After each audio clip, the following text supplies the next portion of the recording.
கரூர் காணியாளம்பட்டி 18ஆம் படி கருப்பசாமி ஆலயத்தில் 21 அடி உயரம் கொண்ட பிரம்மாண்ட கருப்பசுவாமி சிலை நிறுவப்பட்டது.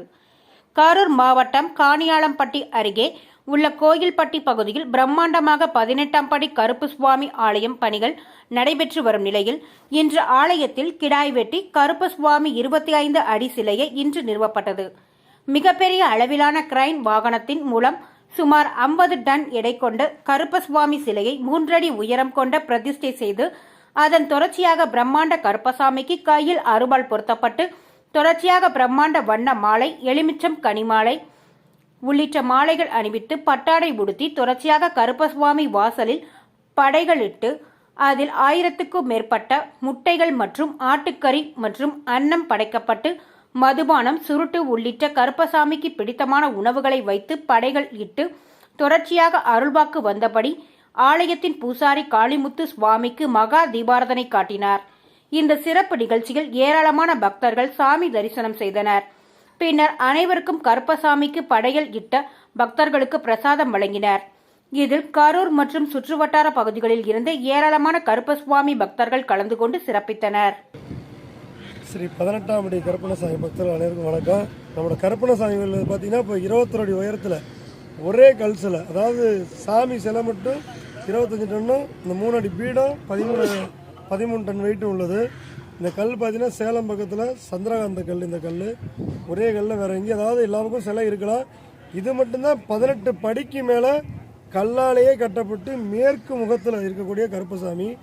என்ன வரம் கேட்டாலும் கண்டிப்பாக இந்த கருப்பணசாமி ஆலயத்தில் நடக்கும் அப்படிங்கிறது இதோட ஐதீகம். ஏன்னா மேற்கமாக இருக்கிற பதில் அதிகமாக சிவனோட ஆலயம் தான் அதிகபட்சமாக மேற்கமாக அமையும், மற்றபடி ஆலயம் அமையாது.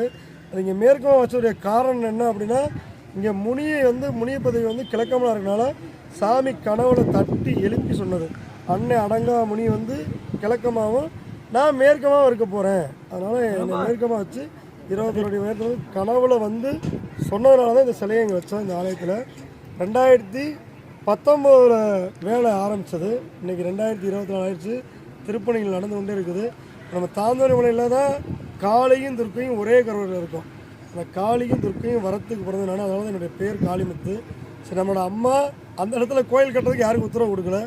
அதனால் நான் இந்த இடத்துல அதர்வன பத்திரகாளி துர்க்கையாகவும், ஏதாவது இல்லாத ஏழைகள் ஏதாவது கல்யாணம் பண்ணுன்னு கேட்டால் முருகன் இருந்தால் தான் கல்யாணம் பண்ண முடியும் அப்படிங்கிறதுனால முருகன் 6 முகத்தோட சண்முகனார், வள்ளி தெய்வானையும் 7 கன்னிமார்கள், சித்திபுத்தி விநாயகர், சனீஸ்வர பகவான் பார்த்தீங்கன்னா எல்லா பக்கமும் தனியாக இருப்பார்.